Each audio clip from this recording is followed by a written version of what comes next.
one hand, you feel for Mike Sullivan. You feel for Sidney Crosby. You feel for a guy like Teddy Blueger. And you think about what could have happened at the Beijing Olympics with NHL participation.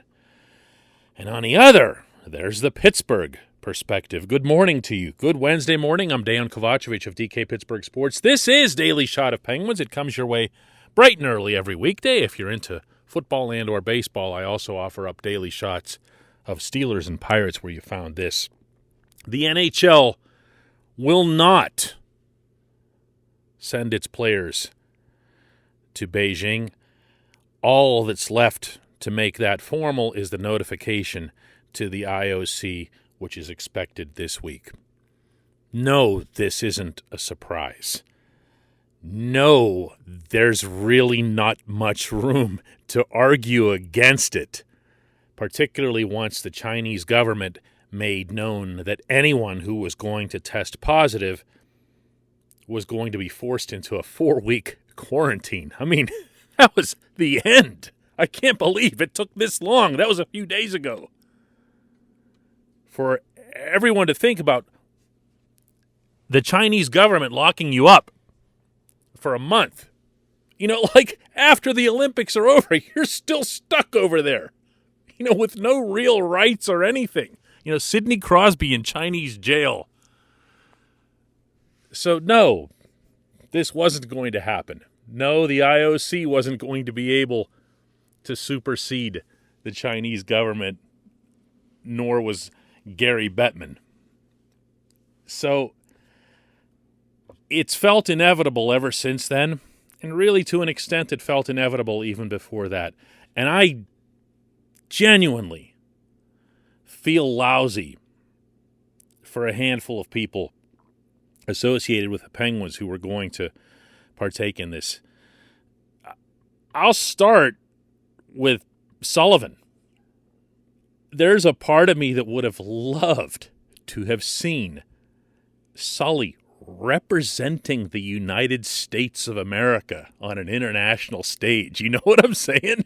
Like, just picture, for whatever it is that anybody thinks about our, leadership or governments or whatever else here, I'm perfectly okay with the red, white, and blue having been viewed worldwide through the prism of a man saying repeatedly that you've got to play the game the right way. It could solve a lot of problems. What about this mess over here in the Middle East, Coach? Well, they got to play the game the right way. I'd love it. I don't know, I'm being serious here. I've covered 5 Olympics, and I've seen how coaches and players have conducted themselves, and some of them have really, really done well with it. And I think Sullivan would have been a grade A representative. And I certainly hope that he gets a chance again in the future. And the same goes, incidentally, for Todd Reardon, who would have been an assistant on his staff. Equally deserved. And then there's the small guys, the ones that nobody ever talks about. How many people listening to this show even knew that Teddy Blueger was going to be Latvia's captain? How many people know that Latvia exists? Sure, a quarter of all of their citizens live in the capital, Riga, and it's a pretty small place. But Latvia qualified, and barely, by beating France by a single goal in which Teddy had the primary assist, and he and Elvis Merzlikins, the goaltender of the Blue Jackets, basically got that team into position to be at the Beijing Olympics. That was going to be a really, really big deal, Teddy Blueger was going to lead his nation through an Olympic procession and into the games. Means so much to these guys, so much more than any of us can understand. I'll say it again, from my own experience of covering these Olympics, you will never see anyone beam at being there quite the way you will with these players who represent the smaller countries. They're on an equal footing, or at least it feels like that. when they're in this tournament. They're representing a country, and you're representing the United States or Canada or Russia or whoever. Doesn't matter. It's country versus country. Take that from someone who covered Slovenia versus Russia with Putin in the crowd and Andrei Kopitar trying to beat them all by himself.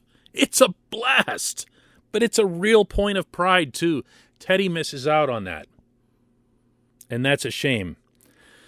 And then there's the captain locally, and he's another matter entirely. Sid had the opportunity to become a 3-time Olympic gold medalist, and for someone who is fueled more than anything by piling up team successes. Remember that it was in Sochi that Mike Babcock, his coach at the time, referred to him famously as the serial winner. Sid's won a bunch. Sid wants to win more. Sid never wins enough. And all you had to do was listen to the disappointment in his voice yesterday in Cranberry when he talked about this. I mean, I think if, there's ever a chance that could be postponed, it would probably be in this scenario. You look at the summer and kind of what had to happen with that. So I guess there's a slight possibility if there was a chance they'd be postponed, then we'd still have a chance to play them. But I mean, that's a slim one, I would say. And if that's the case, that we don't have them, it's difficult to kind of wrap your head around, given the fact that we thought we would have the opportunity this time. So,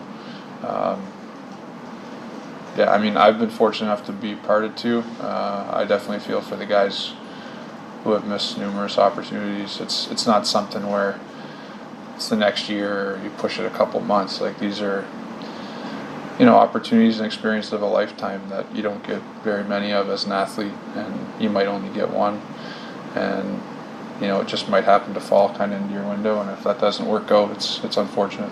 That wasn't an act. That was Sid being deeply disappointed, even holding out hope that maybe they'll just push the tournament back to the summer, which is extremely unlikely. This portion of Daily Shot of Penguins is brought to you by the good people at the Greater Pittsburgh Community Food Bank, where they're committed to providing food for all of our neighbors in need across Western Pennsylvania. They, in turn, need your help. Find out how $1 can be turned into 5 full meals. For those in need, visit pittsburghfoodbank.org. But here's the flip side to this script. The Penguins, the Pittsburgh Penguins, benefit from this significantly. And no, nobody's going to bring that up on a day when so many people are so disappointed. But it's the truth. If we're really being honest with each other, and if the individuals are being honest with themselves, it's the truth. We still haven't seen the best Sid, for starters. He'd be the first to admit that. He kind of did in an answer he gave me last week when I asked about his performance, and he was talking about how he still needs to start finishing more plays. He's following up on a serious wrist surgery. That's very much a process that's ongoing. I don't know how much he would have been hurt/helped by going over and playing extremely high-level hockey, which is what that is at the Olympics, in the middle of an NHL season, not to mention all the other gruel and grind that's involved. But, if I'm the Penguins or someone who's thinking of the Penguins first, I'm kind of okay that he's not, Same thing goes, maybe double, for Gino. Think about that. Picture the scenario in which Gino, who seems to be close to returning, again, he was out there yesterday on the ice in Cranberry practicing with his teammates. He's getting there. Imagine him coming back, playing a month in January, and then, boom, just like that, off to the Olympics. for the same extraordinarily high-level hockey. I'm sorry, that'd be a little bit uncomfortable. And you could throw in the same for anybody else who would have made it, whether it's Blueger, who was obviously a shoo-in, but Jake Guentzel, who's missed a lot of time, Brian Rust, who's now missed a lot of time. If these guys were picked for their respective teams, Chris Letang, this would have been tough. This team, the one here in Pittsburgh, is pretty good. And it's been pretty good without being anywhere close to full strength from the very first drop of the puck that night in Tampa. It has a chance, and no more than that, but a chance to contend for a Stanley Cup. All emphasis this year being on that, yeah, I'd be okay with that for sure. And I'm fairly certain that over the next little while here, even those who are disappointed about it are going to look at this a little bit differently. When we come back, just one question.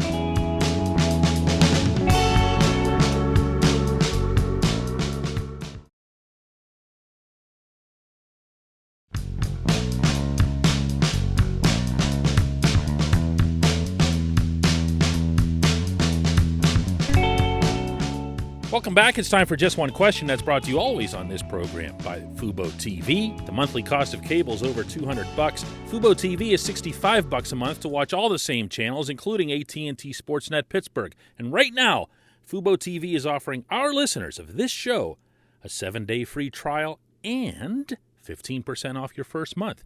Just go to FuboTV.com/DK. FuboTV.com/DK. And today's J1Q comes from Richard, who asks, does the lack of offense from the second line concern you? Are they becoming too top-end scoring dependent? Jason Zucker and Kasperi Kapanen are the main names when you bring up that subject. And you're right, Richard, they are. Jeff Carter's got 9 goals. He's had some lulls along the way, but 9 goals is 9 goals this time of year. That puts him on a pretty comfortable pace for a productive season. The other two, not so much. Zucker, in fairness, has been given a lot of maintenance days over the past month in practice. Had another one yesterday. He probably could benefit from this break as much as anyone on the roster, and I'm sure to an extent he's welcoming it.